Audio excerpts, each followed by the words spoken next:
Reunião extra 15 de junho de 1974. Santa Bibiana, rogai por nós. No que é que se traduz essa atitude de respeito? Não é de querer bancar mais do que os outros, mas é evitar toda vulgaridade. Evitar toda coisa que seja rasa, que seja banal, que seja trivial. Sobretudo, naturalmente, se nem eu preciso dizer aos senhores, que seja imoral.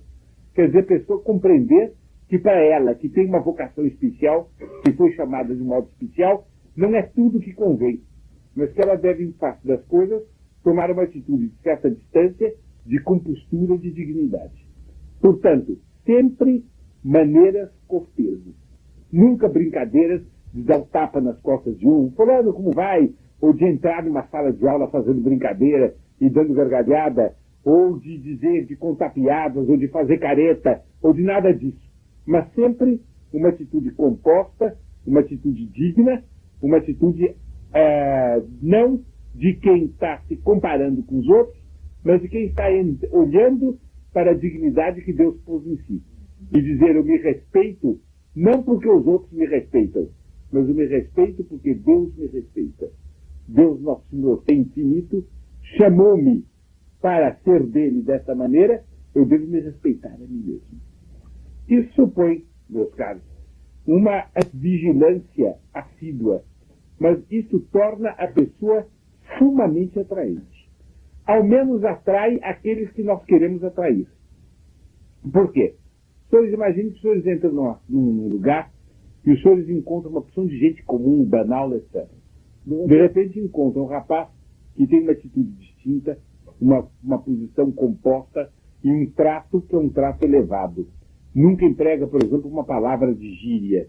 As palavras de gíria do meu tempo para os senhores devem ter variado enormemente. Eu não digo palavras imorais, estão fora de jogo, mas de gíria.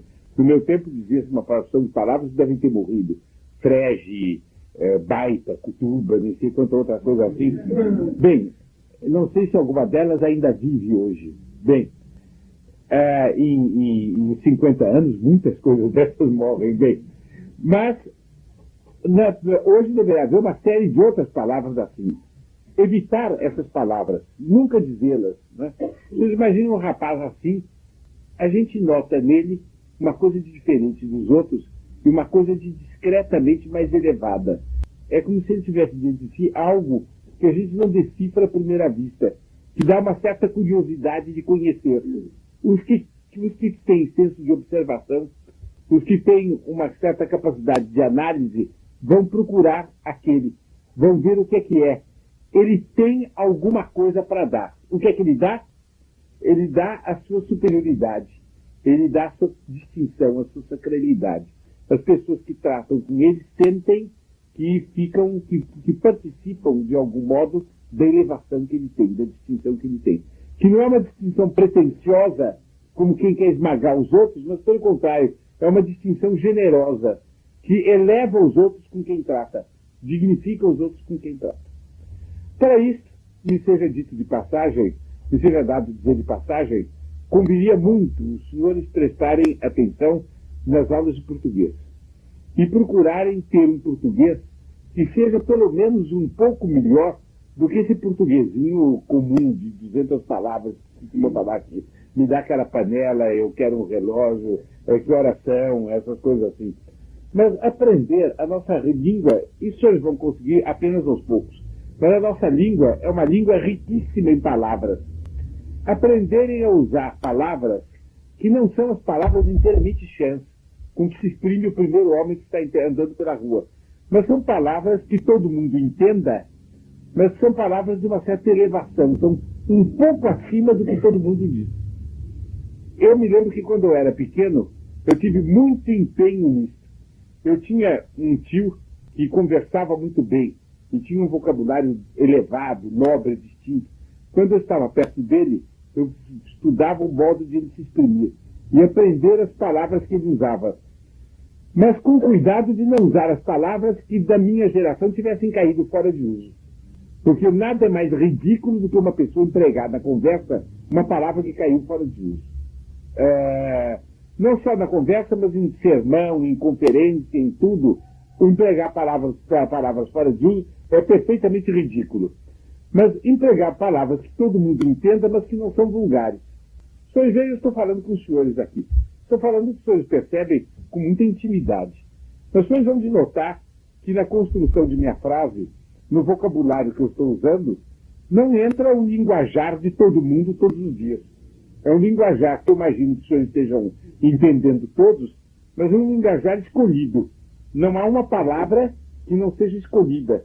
Não há uma construção de frase que eu não esteja modelando à medida que eu vá falando, de maneira que a construção tenha um certo agrado, tenha uma certa beleza. Não é de um literato, eu não sou um literato. Mas é o que eu posso dar à construção da frase. Não é uma construção de frase comum. Eu tenho certeza que os senhores gostam disso. E se eu começasse a usar um português, me dá aquela coisa em conferências, os senhores ficariam desapontados. Os senhores dirão, mas há o perigo de eu ficar muito posto de lado e de eu não chamar a atenção de ninguém. É o contrário. Quando a gente se põe numa posição discreta, a gente sabe pôr-se numa posição de quem se respeita a si próprio. Quando a gente fala, não fala em qualquer ocasião, mas fala quando tem uma coisa que vale a pena falar. Nenhum homem fala pela simples vontade de falar. Os senhores conhecem a diferença que há no português entre falar e dizer?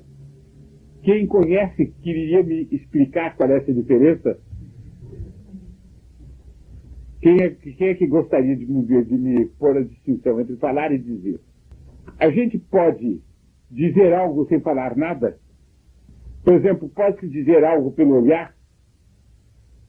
Pode-se dizer algo pelo gesto? Pode-se dizer algo pelo silêncio? Bem, pode-se falar sem dizer nada? Então, pode. Quando uma pessoa diz uma coisa inteiramente banal, por exemplo, fala em outro lugar, fala, e diz coisas que não aproveitaram a ninguém, quando a pessoa sai, cabe esse comentário. Ele fala muito e não diz nada. Não cabe esse comentário? Então, todos os senhores sabem a diferença que há entre falar e dizer. Qual é a diferença? Dizer é comunicar um pensamento, um movimento de alma que tem certo peso. Falar é abrir a boca e dizer qualquer palavra, mas que não tem peso nenhum. Está clara a distinção? Por aí é que acontece que a gente pode dizer alguma coisa pelo olhar. Por exemplo, o mais sublime dos olhares de que nos fala a história é o olhar de Nosso Senhor para São Pedro. Ele não disse nada. Ele passou, São Pedro acabava de negar. Nosso Senhor olhou para ele e foi embora. Diz a Escritura que São Pedro saiu do lugar, explevit amare, chorou amargamente. Chorou até o fim de seus dias. Foi um só olhar. O Evangelho não nos conta qual foi o último olhar de Nosso Senhor para Nossa Senhora e de Nossa Senhora para Nosso Senhor. Não nos conta isso. Mas é certo que o último olhar de Nosso Senhor foi para ela e que ela recebeu o último olhar dele. Todos os livros que houve, há e haverá não dirão nem de longe o que esses dois olhares se disseram. Não entrou uma palavra. Entraram dois olhares que se cruzaram. Estava tudo dito. Bem, aí a gente compreende o que é dizer. Uma pessoa que se respeita a si mesma só fala para dizer algo. Quando não tem o que dizer, fica quieta. Quer dizer, evita de estar pronunciando palavras à toa. Quando a pessoa faz assim, o senhor sabe o que é que acontece? É que aos poucos nasce a capacidade de dizer algo. Porque quem não está fala, represa algum pensamento dentro da cabeça. O melhor jeito de a gente ser observador é falar pouco. Os senhores prestem atenção, os senhores estão numa roda e os senhores conversam o tempo inteiro. Quando termina, a gente pergunta o que é que se passou nessa roda? Nada. Manda ele ficar quieto na roda, quando acabou, pergunta o que é que se passou. E dá uma porção de observações que ele fez. Quer dizer, a pessoa que só fala para dizer alguma coisa, acaba tendo que dizer. E quando é uma pessoa que se preza a si mesma e que, quando abre a boca para dizer algo, ela diz com uma segurança, ela diz com um tom de voz, com uma cadência que impõe respeito. E aqui nós entramos no problema da voz. A voz é um problema delicado. Eu acho que eu já tive ocasião de falar a respeito da voz da geração nova aqui ou não? Se lembra ainda, levante o braço. Por que razão é que minha cara geração nova não modula a voz? Tem um timbre de voz, e lá vai. Não consegue modular a voz quem não está medindo o que diz.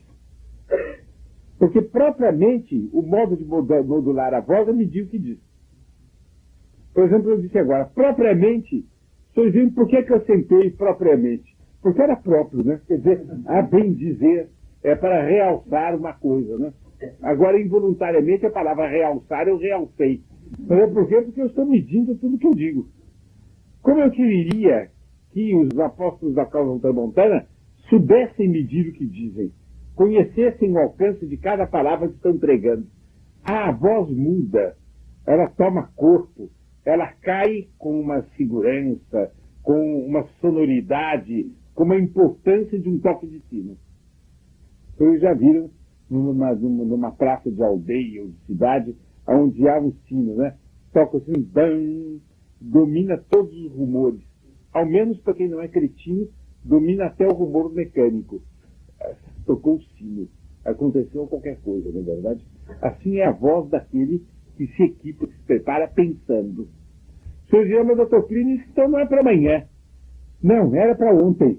Já devia ter sido feito ontem.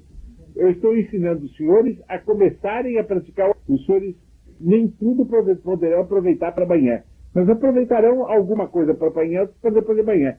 Para amanhã já aprenderão a se calar e só falar quando tem alguma coisa para dizer. A voz muda, chama atenção. Aí os senhores serão daquelas pessoas que quando falam, os outros prestam atenção. Porque vai ser dito algo. A gente está dando algo.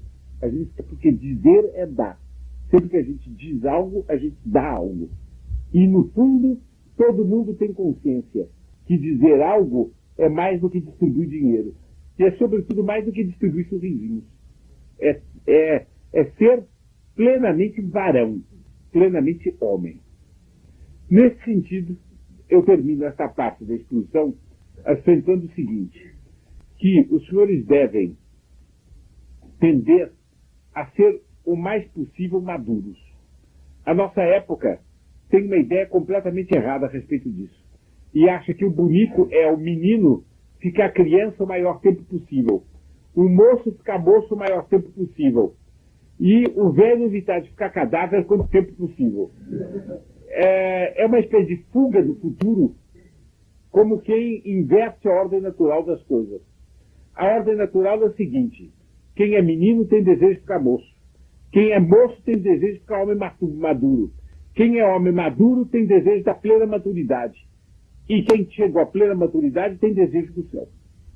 Mas cada homem caminha caminha na sua própria etapa, na medida em que ele quer chegar para a etapa seguinte.